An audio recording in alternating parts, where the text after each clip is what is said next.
રાજકોટ જિલ્લાના વિછિયા તાલુકાના નાના માત્રા ગામની ઘટના, જ્યાં 16 વર્ષની દીકરી સદાબેનનું આજથી 3 મહિના પહેલાં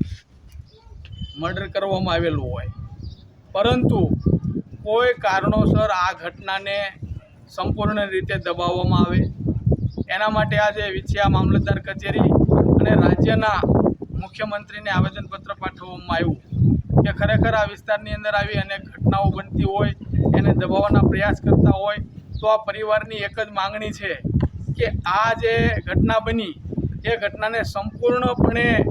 વાચા આપવામાં આવે, એની તપાસ કરવામાં આવે અને એનું સચોટ કારણ જાણવા મળે। આ પરિવારને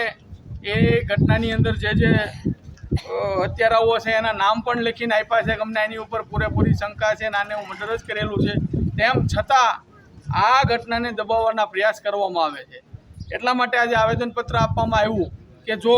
15 તારીખ સુધીમાં આ કેસને સંપૂર્ણપણે તપાસ કરવામાં નહીં આવે અને આ સદાબેનનું જે 16 વર્ષની દીકરીનું મર્ડર થયું